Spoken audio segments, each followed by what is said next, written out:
Salut, bienvenue sur la chaîne Numeranta, c'est Julien. Aujourd'hui, vidéo pour répondre à la question, est-ce qu'il faut que j'achète déjà ma résidence principale ou pas, ou je reste en location avant d'investir dans l'immobilier? Avant ça, pour te répondre à cette question-là, n'hésite pas à t'abonner à la chaîne, à mettre des clics un peu partout sur t'abonner, mais activer la cloche des notifications et nous mettre des pouces bleus, ça nous fait toujours vraiment plaisir et savoir qu'en fait, on te rend service avec ce contenu sur notre chaîne, d'accord?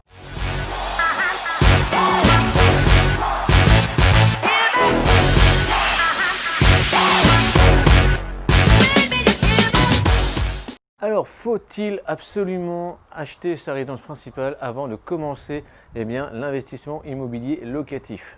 Ça, c'est toujours un petit peu la question, dire qu'est-ce que je fais alors, Jean, Julien, est-ce que j'achète ou pas ma résidence principale dès le début?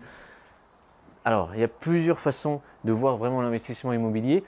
Le but, c'est que sa résidence principale, tu le sais, si tu as déjà commencé un petit peu la lecture de certains livres, d'ailleurs, Père riche, Père pauvre de Robert Kiyosaki, si tu ne l'as pas encore lu, d'ailleurs, je t'invite à le lire parce qu'il est vraiment super et ça te permet d'ouvrir vraiment ton horizon.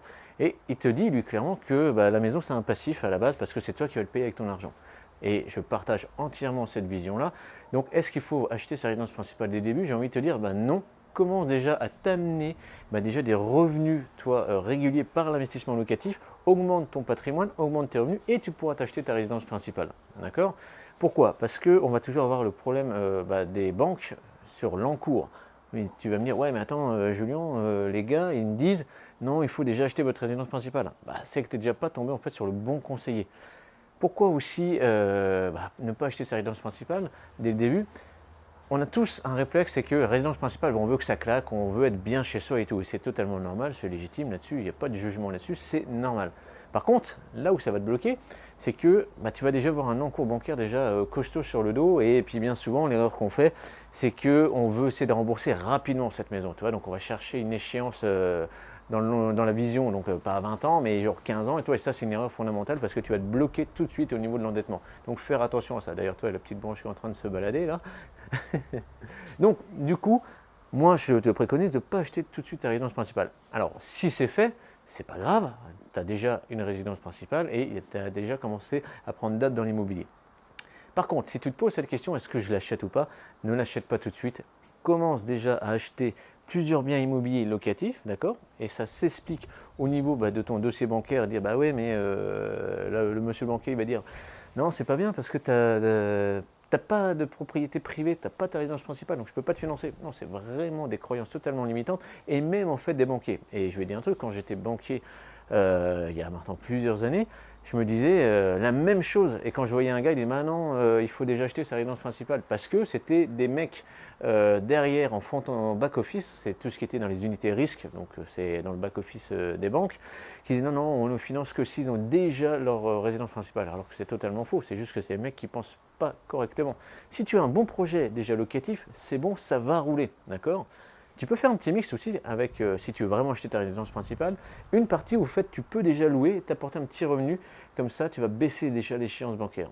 D'accord? Et surtout, en plus, si tu es capable d'attendre un petit peu avant d'acheter la maison de tes rêves, parce qu'on a tous une maison de nos rêves, donc j'en sais rien, donc que ça soit dans le sud de la France, même à l'étranger, avec une piscine, avec un jacuzzi ou je sais pas quoi, tu fais ce que tu veux dans ta maison, avec des grandes pièces, grande hauteur sous plafond et tout.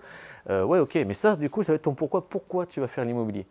Avant ça, si tu peux encore être locataire et avec des charges de loyer pas trop élevées, écoute, je t'invite vraiment à faire ça pour mettre les actions en place et commencer à investir dans l'immobilier et du coup de manière rentable. D'ailleurs, un truc, si tu veux faire déjà un bilan stratégique pour vraiment t'aider dans cette décision-là, parce que c'est une décision qui n'est pas simple à prendre, parce qu'on sait que ça va quand même conduire notre vie sur plusieurs années, et que l'immobilier, c'est pas simplement l'investissement immobilier, c'est aussi un changement de vie, un changement de paradigme dans sa tête. On a la possibilité, ce qu'on a créé avec Jean, de prendre rendez-vous avec nous, avec notre équipe, sur un bilan stratégique de 30 minutes, c'est totalement offert, pour te faire le point, savoir est-ce que déjà, si j'achète ou pas cette résidence principale, et en fait on fait le point un peu sur tes finances, on fait le point sur ton chemin possible et sur quelles étapes tu dois mettre en place pour commencer l'investissement immobilier. D'accord? Donc, si je dois te répondre, est-ce que je dois acheter ma résidence principale en premier, je te dirais déjà non. Deuxièmement, si tu as déjà ta résidence principale, c'est pas grave. Par contre, il va falloir peut-être travailler sur l'ingénierie financière. L'ingénierie financière, c'est des termes de banquier, mais pour vraiment améliorer ta structure de financement. D'accord? Et troisièmement, si tu peux acheter une résidence principale, mais c'est vraiment une très bonne affaire, et tu peux faire la culbute, tu sais, de la revente, parce qu'il n'y a pas d'imposition là-dessus, et bien là, c'est vraiment cool. Tu vois, hop là, ça je le tiens, tu vois. Et du coup, là, tu peux vraiment acheter ta résidence principale. Mais attention, il ne faut vraiment pas que ça te bloque sur l'investissement après tes achats locatifs. Donc, que ce soit un appartement, un studio, un F2, ce que tu veux, même des petites maisons, des maisons ou des immeubles. Et tu sais que nous, on est spécialisé immeubles, donc maintenant on parle immeubles, parce qu'on a trop perdu de temps sur les petits appartements et tout. Tu peux aussi le faire, toi. Donc, attention à la résidence principale. Ça peut être un gros piège, ça peut être un énorme frein, et là, tu peux être hyper bloqué dessus. Ou tout simplement, tu regardes à faire aussi une bonne affaire dans ta résidence principale, parce qu'il ne faut pas oublier qu'une chose, c'est que l'immobilier, ce ne sont que des boîtes. Que ça soit même pour ta résidence principale, ça reste une boîte où tu vas vivre dedans, d'accord? Si tu peux en faire une partie qui peut être louée, super, ça devient une boîte rentable, donc du coup, ça commence à devenir un actif. Sinon, ça reste un passif. Et un passif, le problème, c'est que même pour la banque, ça peut t'emmener dans des mauvaises conditions de financement et tu vas être freiné, d'accord? Alors, j'espère que cette vidéo, elle t'a plu. N'hésite pas encore une fois à t'abonner à la chaîne. Prends en même temps rendez-vous ton bilan stratégique avec notre équipe. Le lien se trouve juste en dessous de cette vidéo. Et on voit comment on peut t'aider et quelle est la stratégie que tu dois utiliser, mettre en place pour aller plus loin dans l'investissement immobilier. Allez, je te souhaite une excellente journée. On se retrouve dans une prochaine vidéo. Et n'oublie pas de nous mettre des pouces bleus, ça nous fait toujours plaisir. Et à partager aussi la vidéo à des personnes qui voudraient se lancer dans l'investissement immobilier et qui se posent ce même type de questions. Allez, salut, ciao.